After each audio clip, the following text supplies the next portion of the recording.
여기 어린 딸과 함께 한국에 방문한 프랑스 여성이 있습니다. 그리고 그녀는 한국에 도착하자마자 한국 여학생들의 뒷모습을 보고 경악을 금치 못하고 마는데요.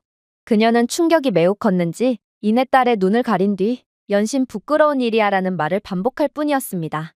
그렇다면 다양성을 존중한다는 프랑스인이 한국에서 대체 어떤 모습을 보고 경악을 했던 것일까요? 안녕하세요. 저는 프랑스 출신의 이사벨이라고 합니다. 겉으로 보기에는 그다지 특별할 것 없어 보이는 저희 가족이지만 제겐 꽤 특별한 딸이 하나 있는데요. 그건 바로 한국을 무척이나 사랑하는 레아였어요. 레아는 아직 5살밖에 안 된 어린아이였음에도 한 번도 가본 적 없는 나라, 한국과 완전히 사랑에 빠진 상태였죠. 레아는 유튜브에서 기본적인 한국어 문구를 배웠고 완벽한 리듬으로 케이팝에 맞춰 춤을 췄습니다. 레아는 심지어 식사를 할 때도 포크 대신 젓가락을 사용하여 음식을 집어먹기도 했어요. 제가 한식을 만들어 주거나 사주기를 기대하고 말입니다. 그러던 어느 날, 딸은 제게 넌지시 말을 걸어오더군요. 한국은 안전해요, 엄마. 레아는 인형의 머리를 빗으며 저에게 한 번 말했습니다. 뜬금없이 말입니다. 아무래도 레아는 한국으로 여행을 가보고 싶은 모양이었어요. 하지만 레아가 한국이 위험한 국가인지 아닌지를 어떻게 알 수 있을까요? 저에게 있어 한국은 지도상의 빈 공간일 뿐이었습니다. 제가 아는 것은 그저 북한의 위협, 낯선 음식, 프랑스와 멀리 떨어져 있는 머나먼 거리일 뿐 한국에 대해 아는 바는 전혀 없었죠. 만약 한국에 갔다가 무슨 일이 생기면 어떻게 하나요? 길을 잃으면 어떻게 하나요? 혹은 북한이 쳐들어오기라도 한다면 어떻게 한다는 말인가요? 그러나 저는 레아의 계속된 제안을 이젠 도저히 거절할 수가 없었고 그렇게 딸을 위해 남편과 함께 한국을 한번 가보기로 했습니다. 하지만 한국 여행을 며칠 앞두고 남편의 회사에서 긴급한 회의를 하더니 회사에 생긴 중대한 문제 때문에 남편이 파견을 가게 되었다고 하더라고요. 그러면서 남편은 내년에 한국 여행을 가는 건 어떻냐는 제안을 해왔어요. 내년이요? 이미 펜으로 출발 날짜를 표시하고 2달 동안 매일 카운트다운을 했던 레아에게 그 말을 전해보세요. 아빠가 오지 않는다는 사실을 알게 된 레아는 1시간 동안 울었습니다. 그러고는 자신은 이번 여행을 포기할 수 없다고 말해오더군요. 저는 모든 것을 취소해야 하나 진지하게 고민했습니다. 이건 너무 무모했어요. 저는 모험가가 아니고 딸을 지켜야 하는 어머니였어요. 그런데 낯선 나라에 여자 둘이 가다니 이건 너무나도 위험해 보였죠. 프랑스, 특히 파리 근처에서는 아이가 보호자의 손을 잡지 않고서는 절대로 걸어 다닐 수 없습니다. 범죄는 일상적이라 낮에도 지갑을 꽉 쥐고 있어야 하죠. 조금만 산만해져도 휴대폰이나 더 나쁠 때는 자녀가 사라질 수 있거든요. 그럼에도 불구하고 저는 레아가 아직도 작은 한국 테마 컬러링북을 들고 있는 모습을 보았을 때 마음이 너무 아파서 견딜 수가 없었습니다. 딸은 호텔이나 음식, 화려한 기념품에 신경 쓰지 않았어요. 그저 자신의 꿈에 발을 들여놓고 싶었을 뿐이죠. 그래서 예정대로 짐을 쌌습니다. 그리고 저는 스스로에게 약속했죠. 우리는 무조건적으로 조심할 거야. 우리는 사람이 많은 곳에만 머물 것이고 귀중품은 절대로 꺼내지 않을 거야. 딸의 생존을 위해. 그렇게 저는 어린 딸과 단둘이 낯선 국가에 여행을 가는 다소 미친 짓을 감행하게 됩니다. 그리고 제가 인천국제공항에서 비행기에서 내리는 순간 저는 뭔가 다르다는 것을 깨달았습니다. 더 깔끔하거나 더 현대적인 느낌이 아닙니다. 마치 한 세기가 지난 것처럼 느껴졌어요. 공기는 맑았고 조명부터가 차원이 다르더군요. 샤를드골에서처럼 전력망 불안정으로 인한 깜빡임도 없고 수명이 다해 희미한 노란색 빛도 없었습니다. 출입구 키오스크부터 수화물 찾는 곳까지 모든 것이 조용했습니다. 효율적이고 세련되었습니다. 프랑스 공항에서 흔히 볼 수 있는 긴 줄도 없었어요. 조용하고 거의 멈추지 않는 속도로 계속해서 앞으로 나아가는 깔끔한 줄들만 있었죠. 저는 최첨단 AI 생체인식 스캐너에 여권을 넣었습니다. 몇 초 만에 문이 부드러운 차인벨 소리와 함께 열리더군요. 고함치는 경찰관도 없고 세워라 내워라 서류를 검사하는 느려터진 직원도 없었습니다. 물론 저희는 처음 와보는 공항임에도 딱히 길을 헤맬 필요도 없었죠. 바닥에는 투사된 조명 경로가 존재했고 목적지에 따라 도착, 세관, 화장실 등 색상이 여러 개로 구분되어 있었거든요. 저는 그런 것을 본 적이 없습니다. 정말 천재적인 아이디어였죠. 파리 공항에서는 칠이 벗겨진 낡은 표지판이 관광객들을 반기지만 한국은 그런 수준을 아득히 뛰어넘은 상태였어요. 하지만 진정한 충격은 저희가 공항 밖으로 나갔을 때 찾아왔습니다. 솔직히 저는 서울이 혼란스러울 줄 알았어요. 시끄럽고 더러운 곳이라고 생각했었죠. 그러나 대신 제가 본 것은 리듬감 있게 숨쉬는 도시였습니다. 물론 수많은 사람들이 있었어요. 그러나 그러한 인파들은 마치 무용수처럼 체계적으로 움직이더군요. 한국인들은 부딪히기 전에 먼저 피해가고 최대한 다른 사람들을 위해 몸을 접으며 배려해 주었거든요. 프랑스에서는 길거리가 마치 강인한 사람들을 위해 만들어진 것 같습니다. 남에 대한 배려심이 없는 프랑스인들은 마주오는 남을 위해 절대로 어깨를 접지 않고 그냥 치고 지나가는 쪽을 선택하거든요. 그래서 서울거리의 3분의 1의 인파에도 길거리 곳곳에는 짜증과 욕짓거리만이 난무할 뿐입니다. 그러나 서울은 파리와 완전히 달랐어요. 물론 한국은 매우 진보된 곳이기도 했습니다.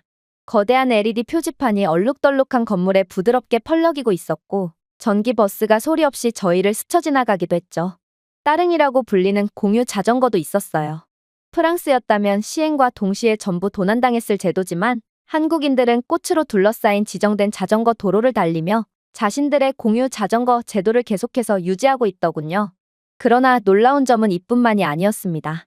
저는 곧 공중벤치에 내장된 무선 충전기에 휴대폰을 올려놓는 한 남자를 발견했거든요.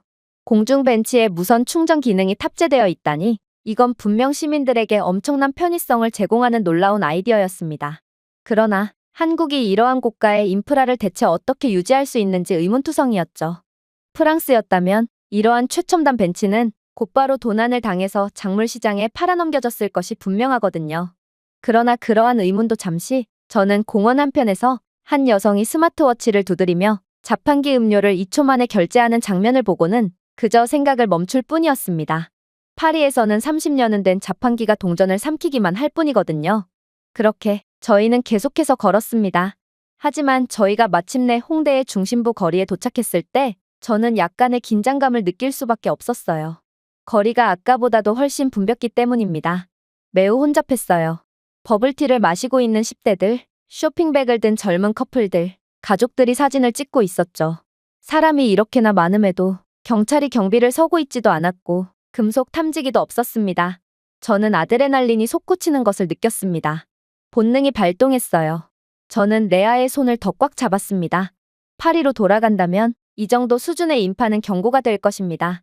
저는 여전히 혼잡한 파리 거리에서 일어났던 일을 기억하고 있어요. 화창한 오후였습니다. 제가 2초 동안 딸에게서 눈을 뗀 사이에 갑자기 한 남자가 저희 사이로 달려들어 레아의 작은 목에서 목걸이를 낚아채더니 사람들 사이로 사라졌거든요. 매우 폭력적이고 거친 강탈의 걸쇠가 찢어졌고 레아는 비명을 질렀어요. 그녀의 피부는 생으로 긁혀버렸죠. 그때 레아는 고작 4살이었어요. 아무리 돈이 좋다고 해도 어떻게 이런 어린아이를 대상으로 그러한 무자비한 강탈을 할 수가 있나요? 물론 도둑은 잡히지도 않았습니다.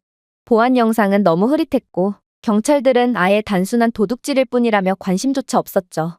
파리 거리에서는 이런 일들이 자주 일어납니다. 그러니 부모인 당신이 아이를 잘 봤어야죠라고 그들은 말했습니다. 다음에는 공공장소에 귀중품을 가져오지 마세요. 솔직히 기대도 안 했지만 모든 것이 마치 제 잘못인 것처럼 말하는 프랑스 경찰의 태도에 저는 그저 할 말을 잃을 뿐이었어요. 그래서 여기 한국에서 저는 다시 수백 명의 낯선 사람들에게 둘러싸여 있는 상황에 트라우마가 도졌던 것입니다. 그런데 이상했어요. 저희가 아무리 걸어도 아무 일도 일어나지 않았거든요. 저희에게 너무 가까이 접근하며 의심스러운 행동을 하는 사람도 없었어요. 그리고 제가 한국인들의 모습을 유심히 관찰한 결과 저는 놀라운 것들을 알아차리기 시작했습니다. 한국인들은 자신의 고가의 스마트폰을 손에 들고 걸어가거나 바지 뒷주머니에 넣고도 아무런 걱정도 하지 않았는데 한국인들은 프랑스인들처럼 재킷 안감에 귀중품을 숨기는 행동 따위는 절대로 하지 않았어요. 아무래도 한국에서는 프랑스에서 흔히 일어나는 그런 위험한 일 따위는 절대로 일어나지 않는 것처럼 보였죠. 분위기도 뭔가 달랐어요. 금방이라도 무슨 일이 일어날 것만 같은 프랑스 거리의 분위기와는 달리 한국 거리에는 그 흔한 낙서나 그래피티도 없었고 소변 냄새가 나지도 않았거든요. 심지어 쓰레기통에도 재활용이 어떻게 작동하는지 설명하는 QR코드가 있었습니다.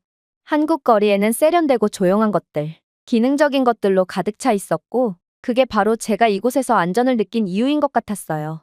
생각해보세요. 파리에서는 노숙자들이 벤치에서 잠을 자지 못하도록 공공 벤치까지 재설계해야 했습니다. 프랑스 정부는 넘쳐나는 노숙자들을 내쫓기 위해 금속 칸막이와 가운데에 차가운 팔걸이를 추가했거든요. 하지만 저는 한국에서 무선 충전 패드가 있는 열선 벤치를 보았습니다. 그리고 그들 옆에는 파리의 대부분의 레스토랑보다 깨끗해 보이는 공중 화장실이 존재했죠. 향기가 나는 디퓨저와 모든 것이 터치리스 시스템으로 완벽하게 작동하고 있었습니다. 이 모든 인프라가 모든 시민들에게 공개되어 있는 게 바로 한국입니다. 완벽한 인프라보다 이러한 인프라가 안전하게 유지되고 있다는 게 더 놀랍다는 것이죠. 아무래도 한국인들이 이러한 편리한 인프라를 누리는 건 한국인들이 자신들 스스로가 더 나은 대우를 받을 자격이 있다고 믿고 그렇게 행동하기 때문인 것처럼 보였습니다. 결국 저는 프랑스에서 가졌던 의심과 불안의 감정을 내려놓고 한국이라면 레아와 함께 안전하게 여행을 즐길 수 있을 거라고 생각하게 됩니다. 어느 순간 레아는 제 손을 놓고 광장에서 음악에 맞춰 춤을 추는 여학생들을 향해 앞으로 달려갔지만 저는 딸을 그대로 내버려 두었어요. 파리에서는 딸의 이름을 외치며 당장 돌아오라고 소리쳤겠지만 저는 한국이라면 나쁜 일이 일어나지 않을 것이라는 것을 알고 있었기 때문입니다. 한국은 두려움으로 강요된 것이 아니라 상호 존중으로 지켜진 안전을 가지고 있었고 이러한 아름다운 한국의 모습에 저는 저도 모르게 미소를 지을 뿐이었어요. 그렇게 얼마간의 시간이 흘렀을까? 레아는 배가 고프다고 칭얼대기 시작했습니다. 그리고 딸이 원하는 건 당연하게도 김밥이었죠. 김밥은 딸이 가장 좋아하는 한식이자 매일같이 제게 만들어달라고 칭얼대는 음식이었거든요.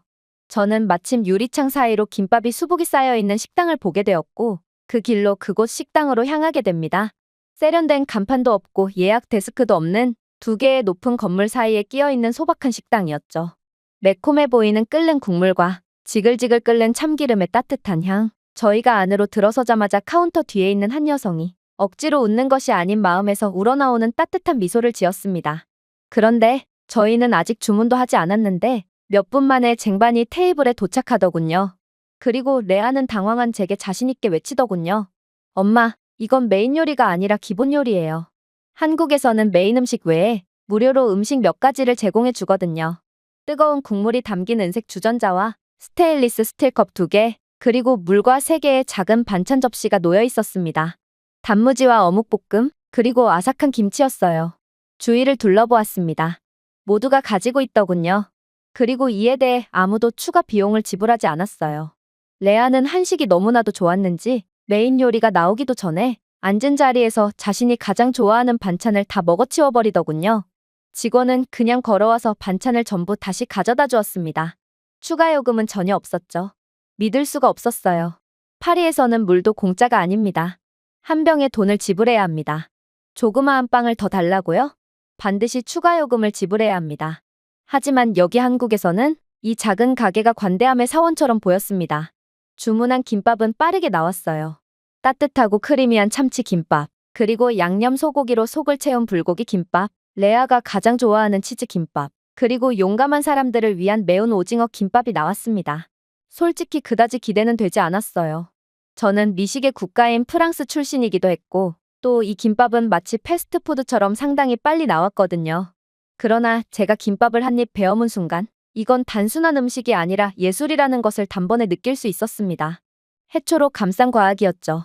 일단 참치 김밥의 쌀의 따뜻함, 달콤한 마요네즈와 어우러진 참치의 풍부함, 그리고 단무지의 아삭거림은 하늘에서 직접 보내온 위로의 음식처럼 모든 것이 한데 모인 것 같았어요.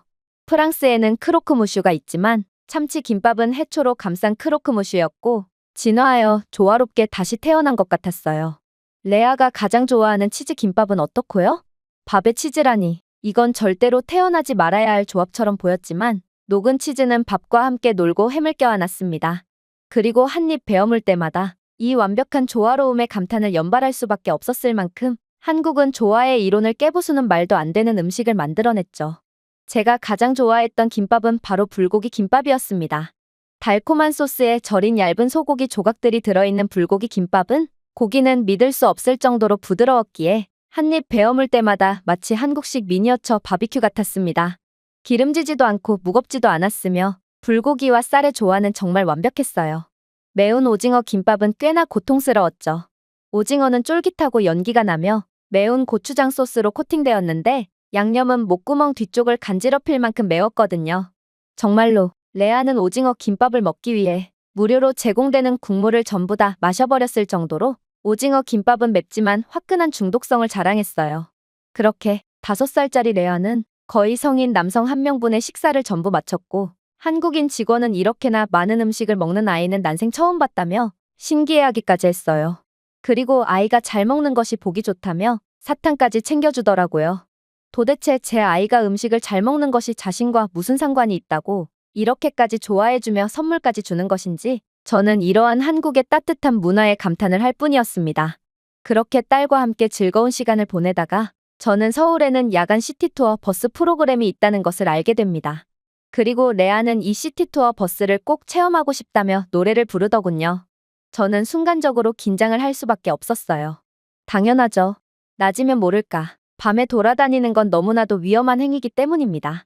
아무리 한국이 멋진 나라라고 해도 도대체 밤에 돌아다녀도 안전한 나라가 어디에 있단 말인가요? 프랑스에서는 해가 옥상 아래로 떨어지는 순간 도시들이 변하기 시작합니다. 저는 어두워진 후에는 레아를 창문 근처조차 못 가게 합니다. 키가 크고 힘이 센 제 남편도 밤에는 절대로 혼자 걷지 않죠. 그리고 오후 9시가 넘어간다면 그때부터 지하세계 시계가 똑딱거리기 시작합니다. 약쟁이들과 범죄 집단이 거리를 점령하죠. 물론 한국은 이 정도는 아니겠죠. 하지만 어린아이와 여자가 밤늦게 다니다니 이건 상상할 수도 없는 미친 짓이 분명했습니다. 그러나 저는 한국의 어두운 밤거리를 걸을수록 뭔가 이상한 점을 느끼게 됩니다. 프랑스와는 달리 한국의 밤거리는 대낮처럼 환하게 빛나고 있었거든요. 물론 한국인들도 기이하긴 마찬가지였어요. 한국인들은 밤에도 대낮처럼 아무 문제 없다는 듯 거리를 활보하고 있었거든요. 몇 걸음 후 저희는 편의점을 지나갔습니다. 문이 열려 있었지만 안에는 아무도 없더군요. 알고 보니 무인 편의점 매장이었습니다. 그런데 한국인들은 자신들의 물건을 스캔하고 결제한 후 조용히 떠나더라고요. 물건을 훔치거나 부정한 방법을 사용하는 사람은 단 한 명도 없었어요. 놀라운 모습은 여기서 끝이 아니었습니다.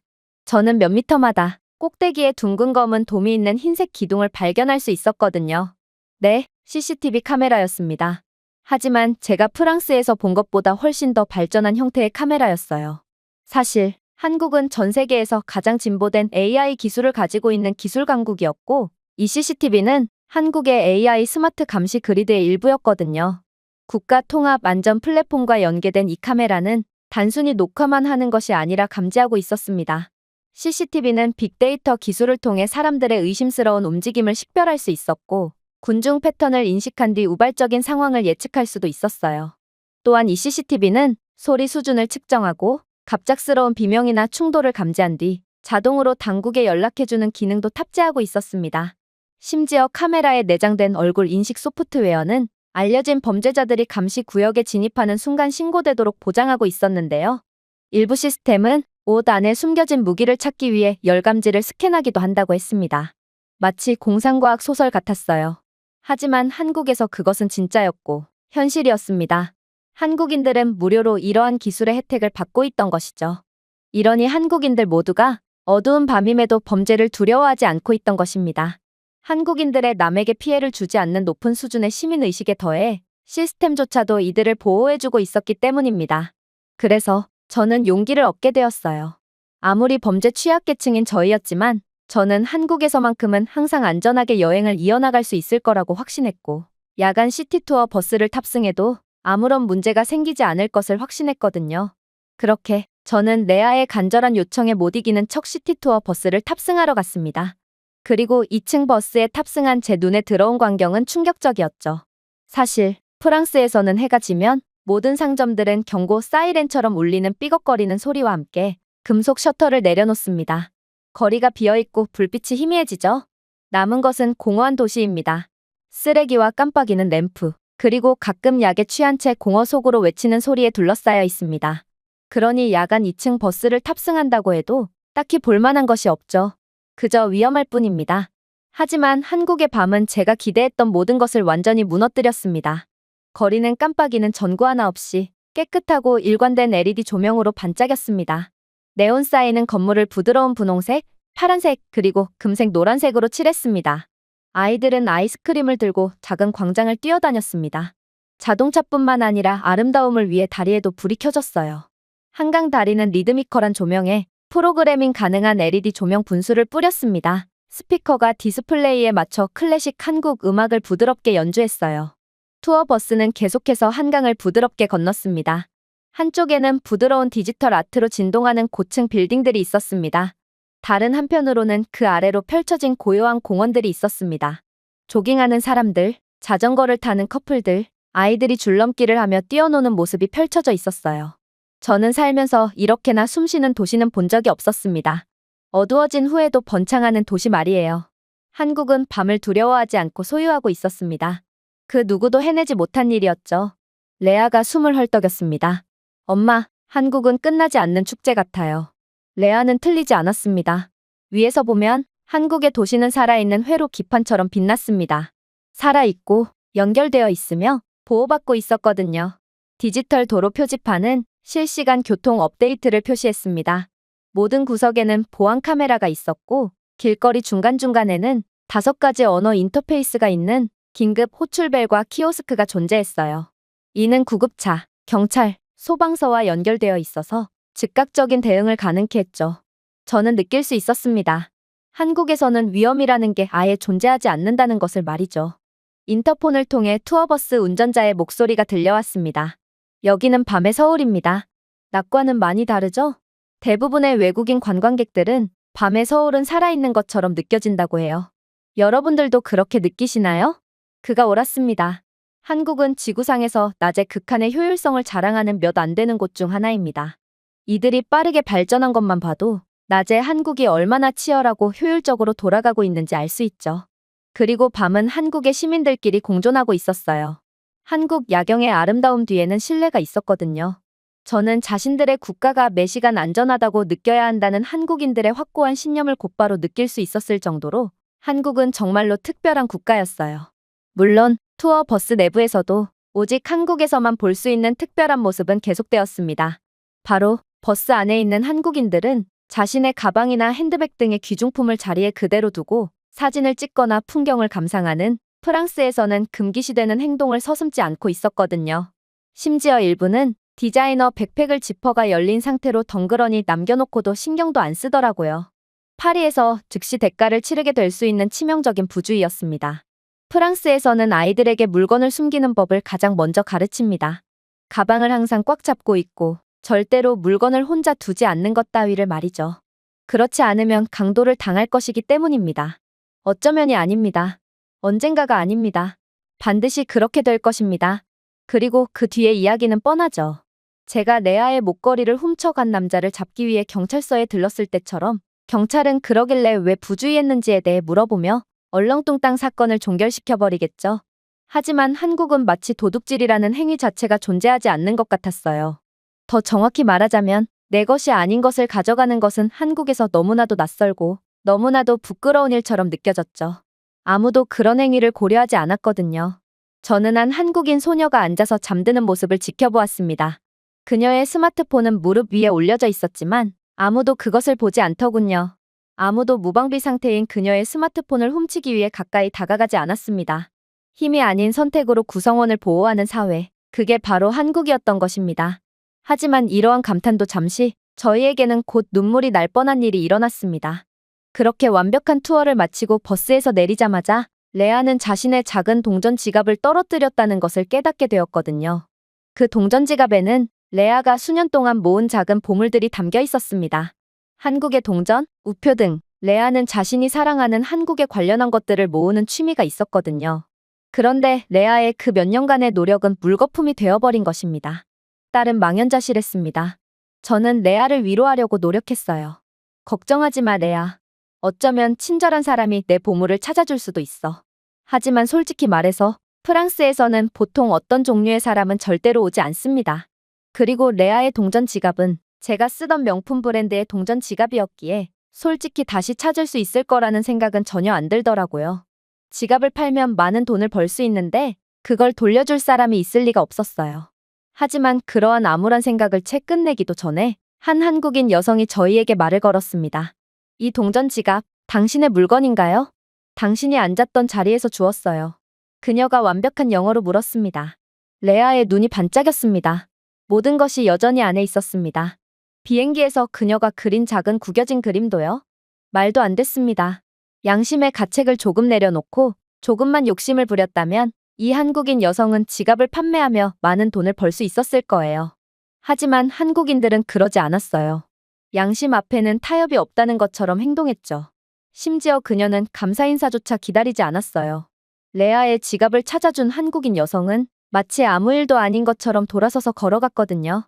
마치 낯선 사람에게 잃어버린 물건을 돌려주는 것이 숨쉬는 것처럼 자연스러워 보였습니다. 프랑스에서는 정직함이 영웅적이라고 느낄 만큼 드뭅니다. 하지만 여기 한국에서는 눈에 띄지 않을 만큼 흔했죠. 한국에서는 좋은 사람이 더 이상 예외적인 것이 아닌 일반적인 것이었습니다.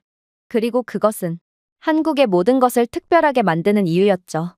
그렇게 저와 레아는 야간 투어 버스에서 내리고도 한국의 밤거리를 계속해서 돌아다녔습니다. 레아에게 밤에도 밖에서 걸어다니는 경험을 시켜준다는 것은 돈 주고도 못 살 최고의 경험이었거든요.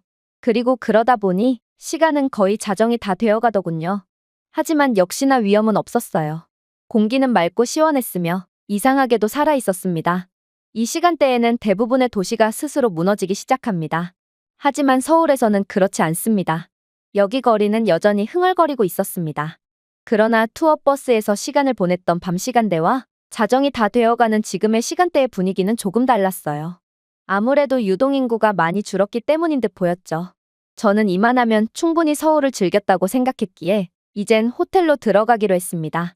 하지만 그렇게 호텔로 돌아가는 길에서 저는 봐서는 안 될 장면을 목격하고 그대로 굳어버리고 말았습니다. 제가 본 것은 어머니로서 가졌던 모든 본능을 거스르는 것이었고 제가 외운 모든 범죄 예방 조치, 제가 레아에게 속삭였던 모든 경고를 부정하는 것이었죠. 한 여고생이 저희 바로 앞에서 걸었습니다. 그녀는 교복을 입고 어깨에 배낭을 메고 있었죠. 그런데 충격적이게도 그녀는 무선 이어폰을 귀에 꽂고 좁은 골목을 지나가면서 아무렇지 않게 스마트폰 타이핑을 하는 거 아니겠어요?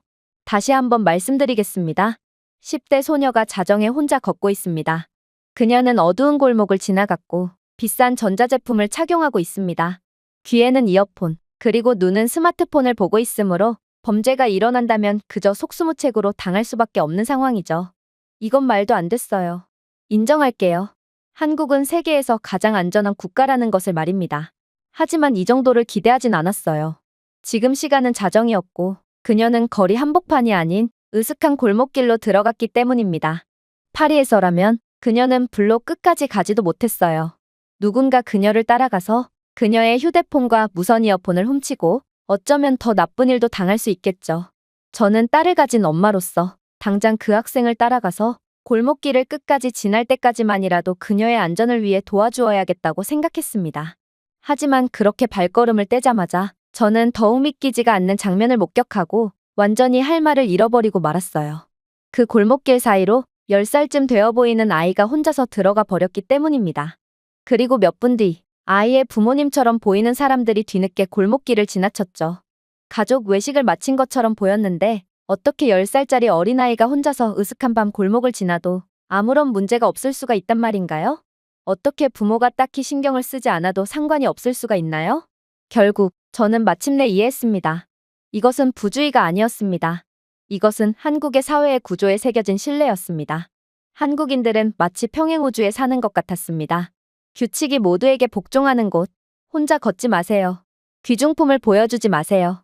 낯선 사람을 믿지 마세요 같은 기본적인 원칙들이 무너지는 곳이었습니다. 그렇게 저는 한국에서 완벽하게 안전하고 최고였던 여행을 마무리했습니다. 프랑스로 다시 돌아가야 하는 날, 저희는 일찍 일어나서 짐을 싼 뒤 아침 7시 전에 시내버스를 탔습니다.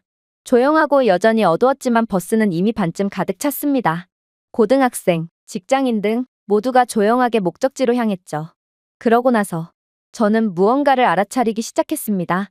한국에서는 너무나도 평범한 출근길이지만 여전히 프랑스에서는 너무나도 미묘하고 불가능한 일들이 벌어지고 있었어요. 먼저 맞은편에 앉아있는 한국인 소녀가 있었습니다. 그녀는 아마 중학생쯤 되어 보였습니다. 그녀는 입을 살짝 벌린 채 잠이 들어 있었는데 문제는 자신의 널브러진 가방의 지퍼에 무선 이어폰이 대롱대롱 매달려 있더라고요. 파리에서는 그 무선 이어폰이 그녀가 두 번째 숨을 쉬기 전에 사라졌을 것입니다. 그러나 한국에서는 그런 일이 일어나지 않았어요. 한 직장인의 열린 배낭 사이로 지갑이 보여도 한국인들은 절대로 그러한 지갑에 눈독 들이지 않았어요. 이게 바로 한국이었습니다. 아직 어린 레아였지만 그런 레아조차도 한국의 특별한 모습들이 눈에 들어오는 듯 보였어요. 왜냐하면 이건 제가 레아에게 신신당부한 절대로 어겨서는 안 되는 원칙들이었거든요. 그러나 오직 한국에서만큼은 그러한 필수 원칙들을 어겨도 아무런 문제도 일어나지 않았습니다. 그렇게 저희는 공항에 도착했습니다. 그리고 출발 게이트에서 기다리는 동안 레아는 제 어깨에 머리를 기댔어요. 엄마, 레아가 속삭였습니다. 왜 프랑스는 한국처럼 될 수 없나요? 곧바로 대답할 수가 없었습니다. 어른으로서 저는 책임감과 부끄러움을 느꼈거든요. 저는 천천히 고통스럽게 깨달았습니다. 한국이 정상적인 느낌이어야 합니다. 아이들이 아무런 걱정 없이 밤낮으로 뛰어놀 수 있는 나라, 상대방을 먼저 배려하고 아껴주는 나라, 그것이 정상이고 전 세계 국가들 모두가 한국과 같아야만 합니다. 하지만 적어도 프랑스는 정상이 아니었죠. 저는 어머니로서 제 역할이 레아를 세상에서 살아남을 만큼 강하게 키우는 것이라고 생각했습니다. 하지만 이제 이해했습니다. 저는 레아가 안전하기 위해 강할 필요가 없는 세상에서 성장하기를 바라게 되었습니다. 레아가 친절을 의심으로 여기지 않는 곳, 도둑질이 자연스럽다고 여겨지지 않는 곳, 조심하세요보다 당신은 안전해요라는 말을 더 자주 듣는 곳, 바로 한국 같은 곳에서 말입니다. 그렇게 긴 비행 끝에 저희 가족은 파리로 다시 돌아왔습니다. 파리는 회색 하늘과 날카로운 바람으로 저희를 맞이했죠. 샤를드골 공항의 택시 행렬은 길고 조급하며 시끄러웠습니다.